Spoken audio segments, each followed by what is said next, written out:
안녕하세요. 이동열 목사와 함께하는 매일 성경 큐티 시간입니다. 오늘 우리가 함께 나눌 본문은 역대하 17장 1절에서 19절 말씀입니다. 이제 본문의 무대가 아사왕에서 그의 아들 여호사밧으로 넘어갑니다. 어제까지 함께 보았던 아사왕은요, 초반에는 정말 훌륭했습니다. 나라를 하나님 앞에 세우고 전심으로 여호와를 찾으며 평안과 부흥을 경험했지요. 하지만 안타깝게도 그의 마지막은 교만과 불순종으로 마무리되었습니다. 백성을 압제하고 병들었을 때에도 하나님을 찾지 않을 정도였지요. 이런 아버지의 삶을 곁에서 지켜본 사람이 바로 오늘 본문의 여호사밧이었습니다. 그래서 여호사밧은 왕위에 오르자마자 나는 아버지의 처음 길은 따르되 마지막 길은 따르지 말아야겠다라는 교훈을 마음 깊이 새겼습니다. 이것이 바로 여호사밧 신앙의 출발점이었습니다. 그는 끝까지 하나님을 붙드는 거, 이것이 진짜 복된 삶이라는 걸 그는 너무나 잘 알고 있었던 것이지요. 그리고 그 시대에 또 한 가지 아주 중요한 배경이 있었습니다. 당시 북이스라엘은 아합 왕이 다스리고 있었는데 겉으로 보기에는 엄청나게 번성했지요. 경제도 군사력도 외교도 최고였습니다. 하지만 그 부흥은요, 하나님 없이 바알을 섬긴 가짜 번영이었습니다. 이런 시대적 상황 속에서 하나님은 여호사밧을 세우셔서 무엇이 진짜 번영이고 무엇이 하나님이 기뻐하시는 부흥인지 보여주신 것입니다. 자, 그럼 우리 이제 어떤 내용이 있었는가를 자세히 보기 위해 다른 때와 동일하게 오늘도 본문을 세 단락으로 나누어 하나하나 살펴보겠습니다. 먼저 첫 단락을 함께 보면요, 여러분, 여호사밧이 왕이 되어 제일 먼저 한 일은 무엇일까요? 군사적으로 나라를 든든히 지킨 것이었습니다. 성읍마다 군대를 주둔시키고 요새를 세워 나라를 지켰습니다. 겉으로 보면 아주 현실적인 선택이었지요. 그런데 성경은 그의 강함이 단순한 국방력 때문이 아니라고 말합니다. 우리 3절을 같이 한번 볼까요? 여호와께서 여호사밧과 함께 하셨으니 이는 그가 그의 조상 다윗의 처음 길로 행하여 바알들에게 구하지 아니하고. 아멘. 그러니 여호사밧이 강해진 이유는요, 하나님이 함께 하셨기 때문이었고, 하나님의 함께 하신 까닭은 그가 다윗의 처음 길을 따랐기 때문이었습니다. 그렇다면 다윗의 처음 길은 어떤 길입니까? 왕으로서 교만해지기 전 하나님만을 의지하며 예배했던 그 길입니다. 여호사밧은 아버지 아사의 말년 실패를 보며 나는 그렇게 살지 않겠다 다짐했겠지요. 그래서 그는 즉위하자마자 다윗의 처음 길, 즉 하나님을 전심으로 의지하고 우상을 끊어내는 길을 선택했습니다. 우리 이를 6절을 보며 확인하면 그가 전심으로 여호와의 길을 걸어 산당들과 아세라 목상들도 유다에서 제거하였더라. 아멘. 여기에 아주 중요한 메시지가 있습니다. 강함은요, 하나님이 함께 하실 때 주어진다는 것이지요. 우리 다시 한번요. 강함은요, 하나님이 함께 하실 때 주어지는 것입니다. 여호사밧의 번영은 군사력이나 정치력이 아니라 하나님과의 관계에서 비롯된 것이었습니다. 여러분, 여호사밧이 복을 받은 이유는 어찌 보면 참 단순합니다. 하나님을 처음처럼 전심으로 찾았기 때문이었지요. 여기서 우리에게 주시는 도전은 이것입니다. 나는 지금 처음 그 마음을 지키고 있는가? 그러기에 우리 먼저는 처음 열정을 꼭 기억해야 합니다. 예수 믿고 처음 은혜 받았을 때 교회 봉사도 기쁨이었고 기도도 힘들지 않았습니다. 그런데 시간이 지나면 우리는요, 익숙함에 젖어 열정을 잃어버리기가 참 쉽습니다. 오늘 하루 내가 주님을 처음 만났을 때의 마음을 떠올리며 기도해 보시길 권합니다. 두 번째는 처음의 순수함을 우리는 회복해야 합니다. 여호사밧은요, 다윗의 처음 길을 따랐습니다. 우리도 하나님을 사랑하는 그 단순하고 순수한 마음으로 돌아가야 합니다. 사람의 눈치보다 하나님의 시선을 먼저 의식하는 삶, 그것이 순수한 신앙입니다. 그리고 세 번째는 처음의 결단을 다시 붙드십시오. 한때 나는 주님만 따르겠습니다 결단했던 그 고백이 흐려져 있다면 오늘 다시 고백해야 합니다. 눈에 잘 보이는 곳에 주님만 의지하겠습니다 라고 써넣어 보세요. 여러분, 눈에 보이는 결단이 오래 남습니다. 신앙의 번영은요, 시작선에 있었던 그 처음 마음을 끝까지 지켜내는 데 있음을 우린 꼭 기억해야 합니다. 오늘 하루 여호사밧처럼 처음 길을 붙드는 모두가 되시기를 축복합니다. 계속해서 이제 두 번째 단락을 보면 여호사밧이 왕위에 오른 세 번째 해에 그는 아주 독특한 개혁을 시작합니다. 단지 우상을 없애는 데서 멈추지 않고 말씀을 전국 순회로 가르치게 한 것입니다. 구절을 보면 성경은 이렇게 증언합니다. 그들이 여호와의 율법책을 가지고 유다에서 가르치되 그 모든 유다 성읍들로 두루다니며 백성들을 가르쳤더라. 아멘. 구성도요, 의미심장합니다. 방배, 즉 관리가 5명, 레위인이 9명, 제사장이 2명, 정치, 교육, 예배가 한 팀을 이렇게 이뤄서 말씀 교육 원정대가 만들어진 것이지요.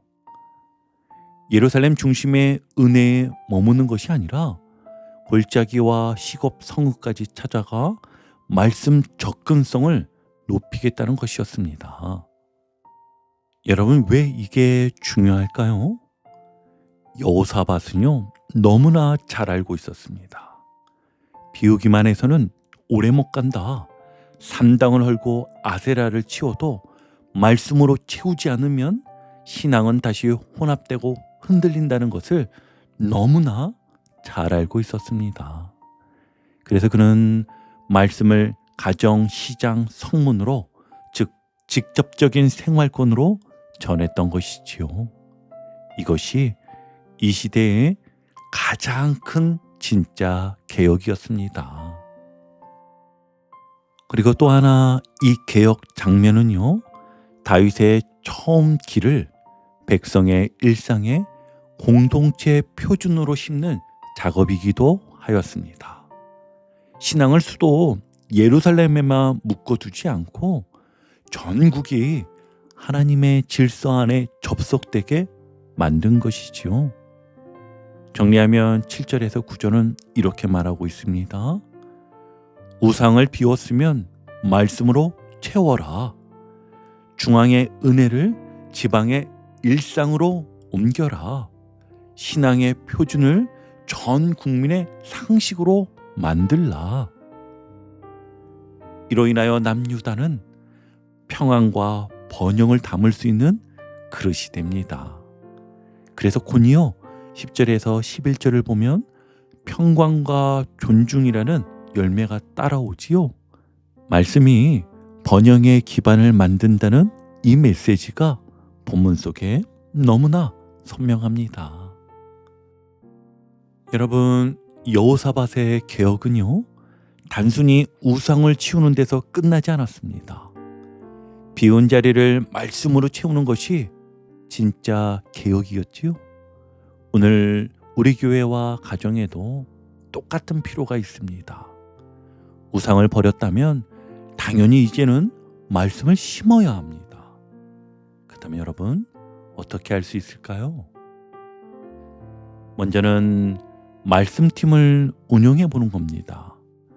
여호사밧이 방백과 레위인, 제사장 5명, 9명, 2명, 591을 이렇게 팀을 세워 말씀을 가르친 것처럼 우리도 작은 팀을 세우는 것이지요. 안타깝지만 우리 교회와 같은 구성원이 적은 교회는 일단 하나로 111로 맞추어야겠지요.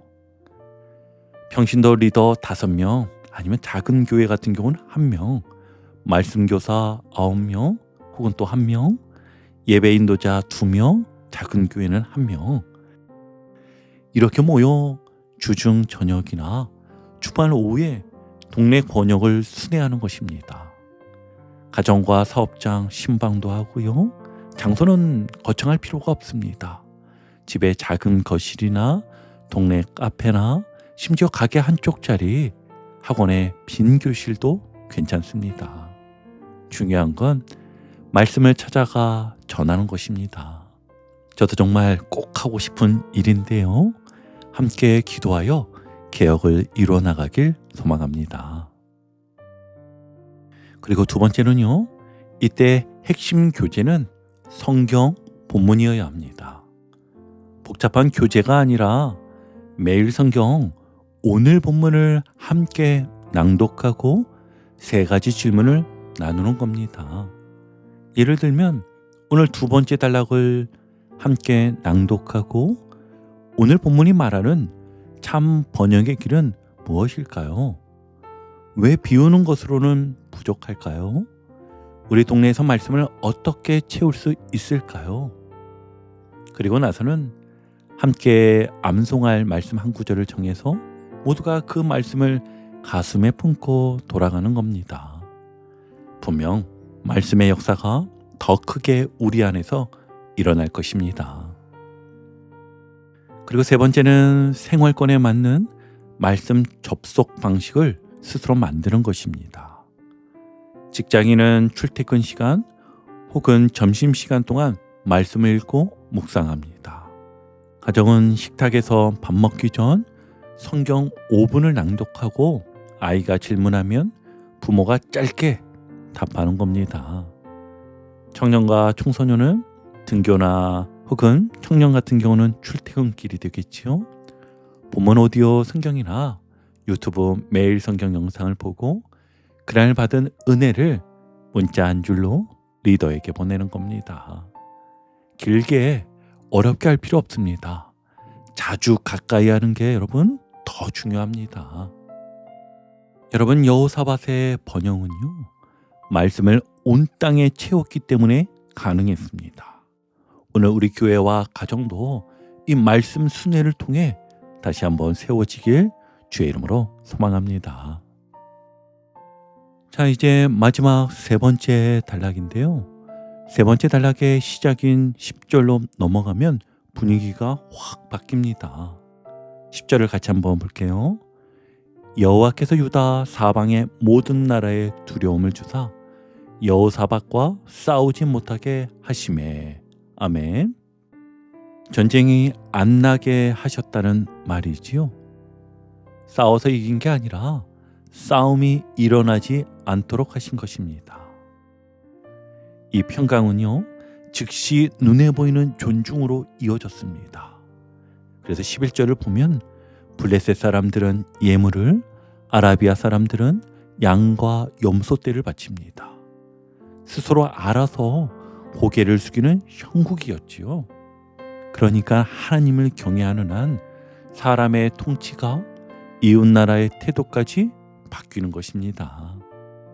그리고 12절 이후에는 이 평강이 국가 시스템을 견고히 세움으로 이어졌습니다. 여호사밧이 점점 강대해져서 견고한 요새와 국호성을 건축하고 예루살렘에 크게 용맹스러운 군사를 두었다고 말하지요. 장교 이름과 병력 규모가 족속별로 촘촘히 기록됩니다. 그리고 마지막엔 이렇게 정리합니다. 이는 다 왕을 모시는 자요 견고한 성읍들의 군사를 두었더라. 아멘. 한마디로 예배로 시작된 평강이 보이는 질서로 굳어졌다는 뜻입니다. 세 번째 단락에서 주어지는 메시지가 너무나 분명하지요. 하나님을 경외하는 경건이 평강을 부르고 그 평강이 질서를 낳으며 그 질서가 번영을 지켜준다. 다시 한번 해볼까요? 하나님을 경외하는 경건이 평강을 부르고 그 평강이 질서를 낳으며 그 질서가 번영을 지켜준다. 싸우지 않고 이기는 길은 하나님을 두려워하는 데서 시작되는 것이었습니다. 이제 오늘 큐티를 정리하며 마무리하겠습니다. 여러분, 오늘 본문은 우리에게 이렇게 말씀합니다. 참된 번영은 하나님과 동행할 때 주어진다. 여호사밧은 다윗의 처음 길을 따라 전심으로 하나님을 의지했습니다. 그 길은 단순했지만 가장 강력한 길이었지요. 그리고 그는 우상을 제거하고 말씀을 온 땅에 가르쳤습니다. 그 결과 하나님은 싸움이 일어나지 않도록 막으시고 평강과 존중 그리고 질서를 주셨지요. 오늘 우리에게도 같은 길이 열려 있습니다.